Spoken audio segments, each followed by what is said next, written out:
Gentlemen, welcome back to the shop. Today, some citizen sciencery. Seed oils, are they really that bad? What's the mechanism? What makes them bad? In this seldom seen corner of the shop, on the welding bench, is a hot plate. We are going to use a multitudinous array, oils, tinctures, and fats in order to heat them up, add some secatives or some metallic ions to them to try and get the linoleic acid to polymerize. That is, it turns to plastic. This is where the word linoleum flooring comes from. It was made from linseed oil. You see that? That was Earl, and now it's plastic. Linseed oil, of course, this is boiled, so it's not straight linseed oil, and it's also had a secative added, which means a drying agent, and potentially some sort of metallic ion as a catalyst.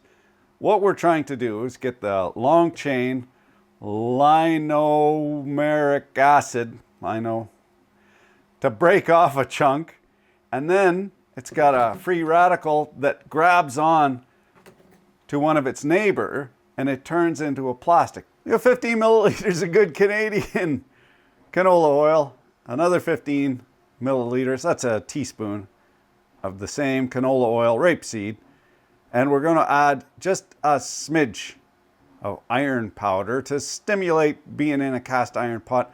That's that metallic ion works as a catalyst in order to get that one bond to break down so it can go ahead and polymerize. We got the Kirkland Country Club olive oil, extra virgin. Membership is expensive, but it's the only country club would let us in. Then from the beautiful city of Ronda in España, we have some proper olive oil. It's where H.G. Wells retired and is buried. Chief propagandist of the Anglo-American Empire. I've been there. Gorgeous. Go before the crowds. Shoulder season. Next, some pure lard, animal fat, rendered from the fruit of the pig. Not so pure with lard, BHA, BHT, and citric acid. You know it's good when they can't write it out whole. Known by the state of cancer to cause California.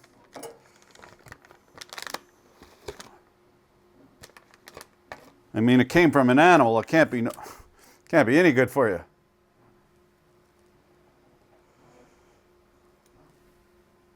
I had a little, never you mind, patch of thin skin there, getting old. And once in a while I scratch it and it takes forever to heal, so I've been putting petrochemicals on it. Vaseline. What the Rockefellers developed for medicine. You put that shit on everything. And the thing, it just wasn't healing very well. And it recurring, right? It's getting old. Somebody recommended to me, some beautiful witchy woman recommended to me not to put dinosaur squeezings on your biggest organ. I said, baby doll.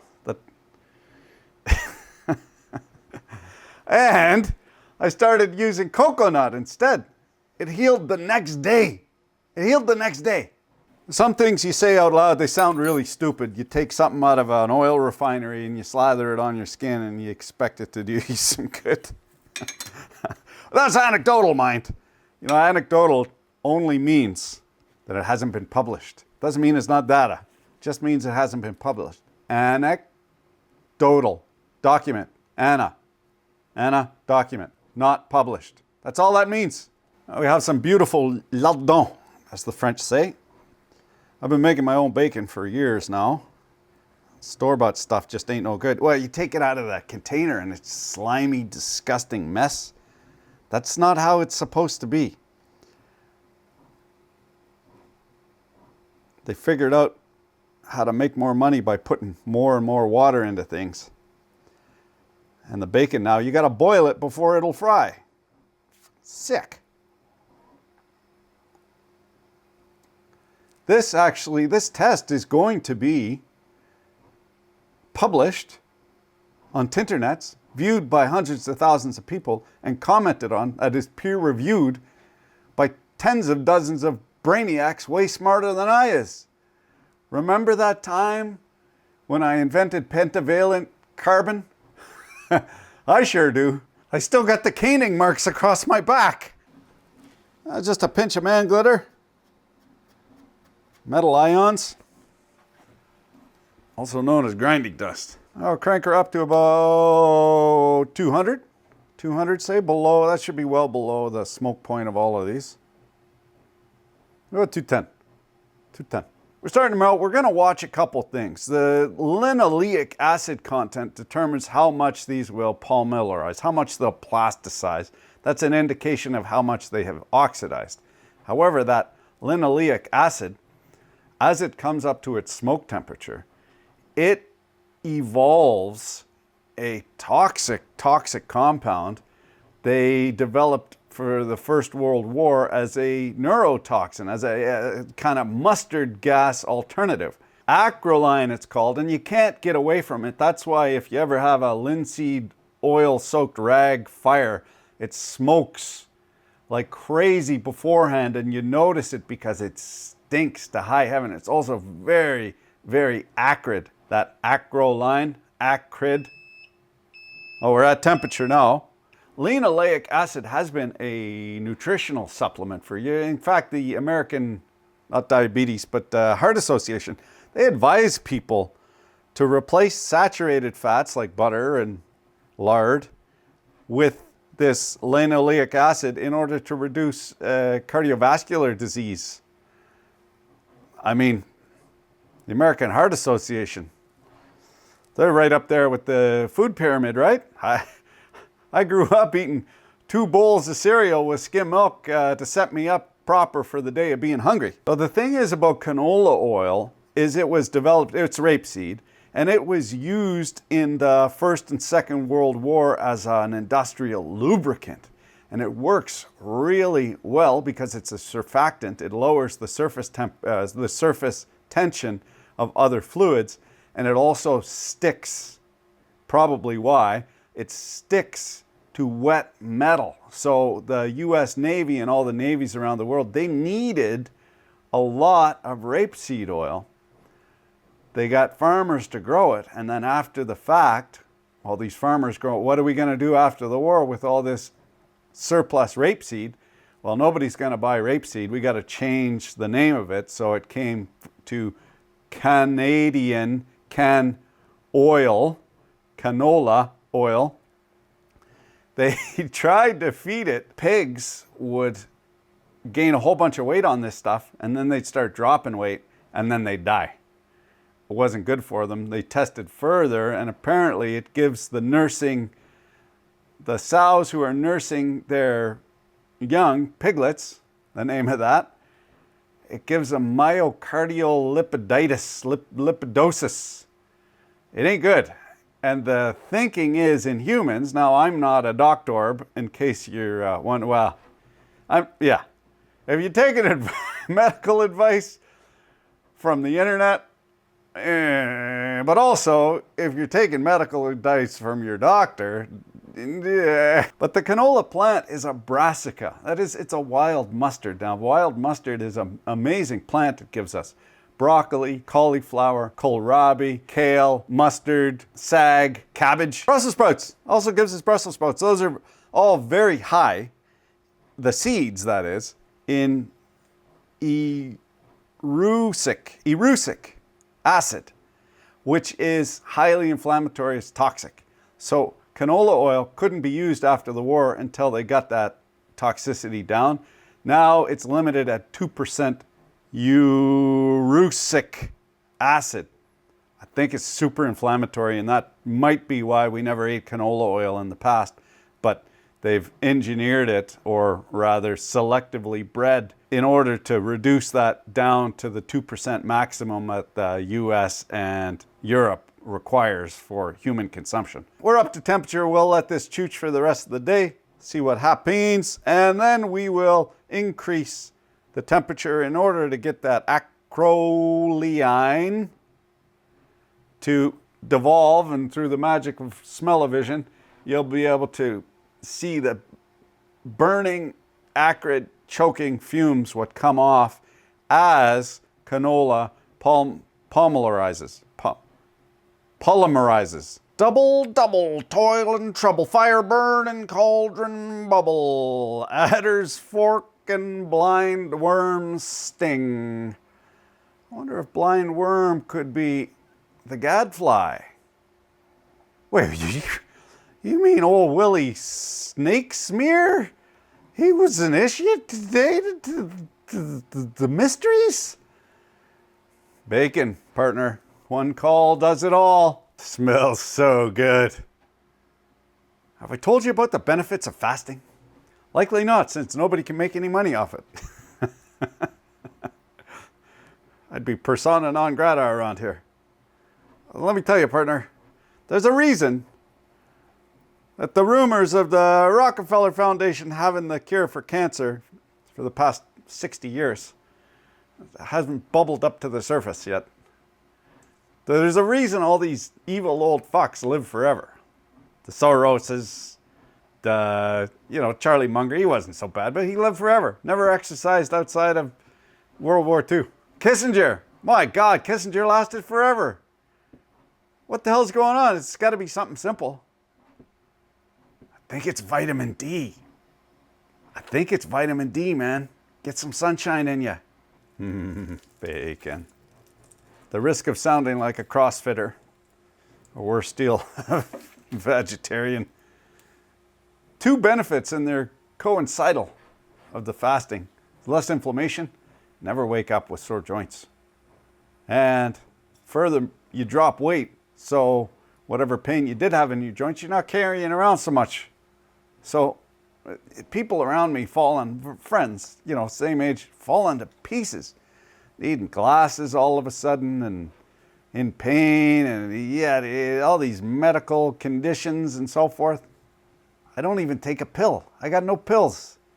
People can't believe I don't take any pills. Why would I? I got the sun in my face. Getting some Maynard reaction or just caramelization of any residual sugars in there, any lactose in there, and the pig belly also. It's just about rendered down, so I'll pop that out. This guy, we could have used ghee as well, but I don't have any, which is clarified butter. They take all the solids out and any kind of sugar and stuff, and then you use it as a cooking oil. I would like tallow. It's hard to get. I don't raise any beef at the moment, so rendering tallow, it's expensive, but maybe it's expensive because it's worth it. Set to chooch 4.5 hours now. Smoky in here, not good ventilation and irritating on the ice. That's indicative of some acrolein in the air, which is a byproduct, an off-gassing byproduct of the polymerization of the oil. We're going to increase the temperature. Let the slipshod mise en place fool you. We have some of the finest analytical instruments at our disposal. That is our taste buds and our nose, our olfactory system. We can smell when something's up. Now, something's up. Not only was acrolein used in the First World War as a chemical weapon, it's also used currently as a biocide in water. 10 ppm, parts per million, in water kills everything. So there's something in there. Here's the thing, when you taste, for instance, you taste a peanut seed. The oil from that is pretty tasty because you taste the peanut seed, there's no bitterness. The kids, we go out and forage in the forest on our hikes. I tell them, you go ahead and try any berry you want. One berry's not gonna kill you. You stick it in your mouth and it tastes like dog poop, spit it out. Don't keep eating it. You have a system, a taste bud system, an olfactory system that protects you from danger. If it's super bitter, there's a reason it doesn't taste good. It's because it's full of poison. So the peanut seed, delicious. A canola seed, super bitter. Might not be the best thing to eat. Olive oil, delicious. Coconut oil, delicious. Butter, delicious. Lard, delicious. Grapeseed, horrible. Maybe not the best thing for you. Maybe there's something in there some sort of embittering compound that ain't so good for you. In the spirit of invoking science as a deity, I'm going to take a hoot off each of these. Butter, quite nice, even with the browning. Canola, quite acrid. Lard, nothing to it. Coconut. Oh, that's lovely. Just a vague hint of the tropics. Hula skirts. Bacon, meaty. Oh, that's interesting. This Costco oil has precipitated some shmoo or polymerized into some globules. That's, it's halfway between the canola and the cocoa. Slightly acrid, unpleasant.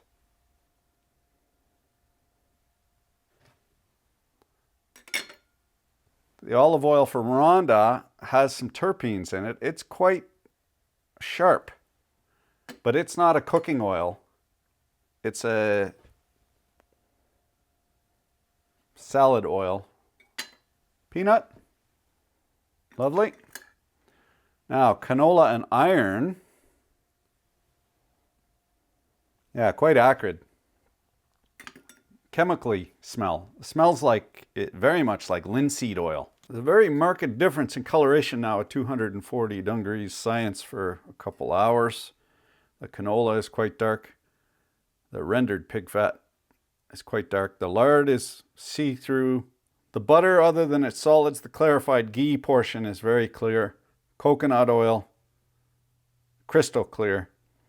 The olive oil for Rwanda, crystal clear. The canola oil and iron, quite dark. And the regular canola oil, quite dark. Peanut oil, quite light. One thing that's interesting to me, very interesting, is how this canola oil, or rather olive oil from Costco, from the Kirkland Country Club, it appears to be polymerizing. That's solid in there. That's not viscous anymore. I can see the lardon, the rendered pork fat, is smoking, so I'm going to take that one off. It's getting pretty gnarly. We have the Costco olive oil smoking. I'm going to take that one off. The proprietary blend from Rwanda, España. The beautiful color and not smoking. Olive oil from Rwanda is now smoking, and it's starting to turn a little bit yellow. So despite the olive oil from Rwanda smoking, it's still not acrid. Same cannot be said for the Kirkland Country Club version. The butter is starting to smoke, but the ghee is quite clear. I'll set that one aside. The peanut oil is just starting to smoke now, and it is turning color. I'm going to remove the canolas. They are getting a little bit much. Quite acrid. There's the straight canola. There's a bit of salt on the bottom of the Petri, but you see there's no plasticizing. It has not polymerized. However, with the addition of the catalyst, that is the iron, the canola has polymerized. So bear that in mind if you're using it in a cast iron pot or a steel pot or a metal pot of any kind, because that reaction requires a metal catalyst. So cost benefit wise, I'm going to stick with good old peanut oil for the occasional French fry or bannock fry up. I would like to get some tallow, and we'll test that. And this Kirkland Country Club olive oil has plasticized, despite the one from Rwanda, the olive oil from Rwanda, not plasticizing. So it'll be interesting to see. There's a fella here on YouTube what does oh, sciencey stuff with the thing for the thing and the fractions and so forth. I'm going to ask him a favor. Well, I'm asking you right now, partner. Will you get some Costco olive oil and some good stuff and test it in your fancy doodad with the science and the numbers and so forth? You know how you do. We'd all appreciate it. In the interim, thanks for watching. Keep your dick in a vice.